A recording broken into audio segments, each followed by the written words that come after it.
In this tutorial, I'm going to show you how to create this fake rotating camera shot in Adobe Premiere Pro. If you just have a shot with a nice horizon in Adobe Premiere Pro, or whatever where you do have someone standing or someone, you can recreate this with a little bit of cropping and rotation just in post. So in order to do this, I'm going to drag my clip onto the timeline. So we just have this cool clip. This is going to work well with things with a straight horizon line or a person standing right in the middle of the frame, and we want to start with our initial rotation. So in this case, I'm just going to flip this clip 180 degrees upside down in the effects control panel using the rotation adjustment. So now that we have it upside down completely, I'm going to add a keyframe at the beginning here by clicking that stopwatch icon. And that will set a little diamond keyframe at this upside down point. Then I'm going to move over enough seconds, or however long I want, so let's just say 10 seconds for this example. And I'm going to slowly rotate things back to 0, or just type in 0. Now you'll see the problem with doing this in post rather than in camera, is that we're literally rotating the frame, not the camera. So we lose all of this information on the side. It gets cropped.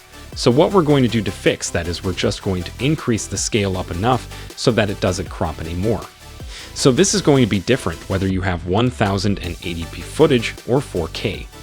If you happen to have 4K footage on a 1080p sequence, this is going to give you more breathing room where you might just be able to rotate without cropping at all because it's already cropped in, but we just want to increase the scale so that when we play it all the way back, and let's keep increasing it, we never have any points where there's a black, so we do have to heavily crop into the clip almost like 2:2.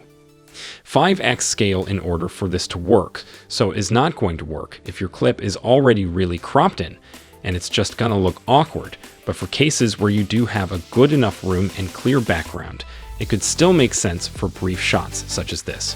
So using the keyframe and scaling in, we've created this fake camera rotation that flips all the way back over. And then at a certain point, if you want it, like near the end of the crop, where you don't need to be so scaled in anymore, you can add another keyframe onto the scale, and then just slowly take it back to a little bit lower, or all the way back to normal. And just make sure it doesn't look too whippingly fast or awkward. I can take it all the way back to the normal scale, a handy little trick if you were able to build some sort of rig, or have a rig that you can spin and rotate in camera, then you want to do any of this cropping or worry about that. Or if you're shooting in 4K, it helps, but that's a quick little trick. If you wanted some fake camera rotation clockwise, counterclockwise, or 180, or just like 45 degrees, however you set it. So if you enjoyed this video, definitely check out my channel for more effects and transitions tutorials. Subscribe to stay tuned for all my new videos. Thank you so much for watching, and I'll see you in the next one.